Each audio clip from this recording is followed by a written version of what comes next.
मंडईत रामफळ चांगले आलेले आहेत. तर हे एक रामफळ मी आता आणलेलं आहे, साधारण हे अर्धा किलोचं असेल. हे पूर्णपणे पिकलेलं आहे बघा, 2 दिवसातच. आता ह्याचं आपण सरबत करूया.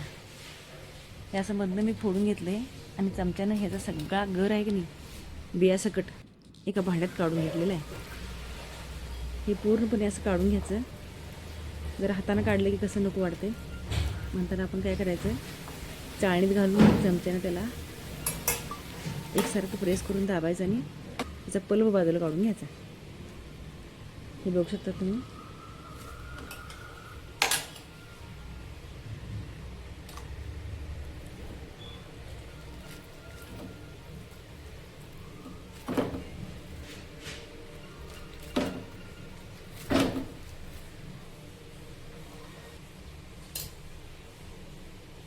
हा सगळा गर आता आपण चाळणीत घालूया.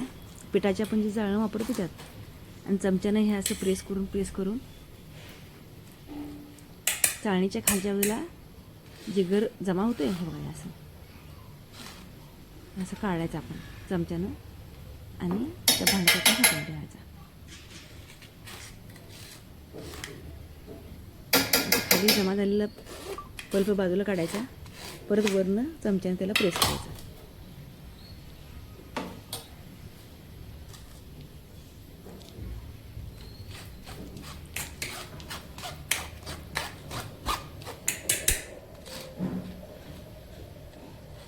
अतिशय चवीचा हा सरबत तयार होते बरं.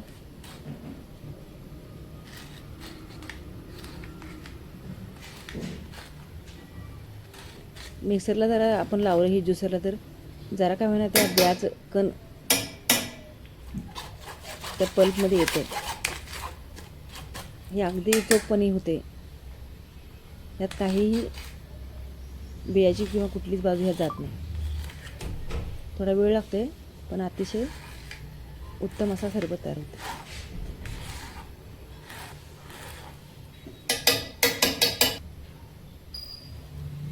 हे साल पण मी व्यवस्थित सगळं याचं पल्प काढून घेतलेलं आहे. आता साल आता आपण बाजूला टाकूया.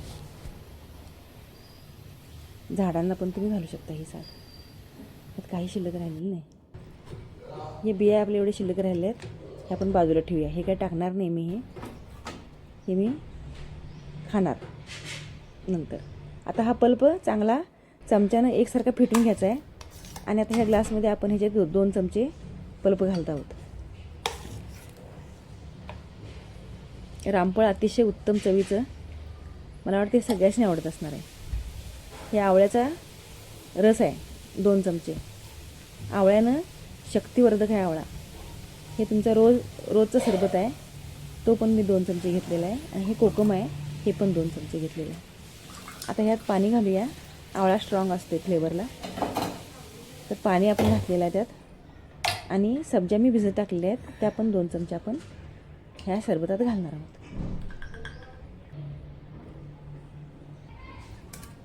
बस आपला आता हा सरबत तयार झाला आहे.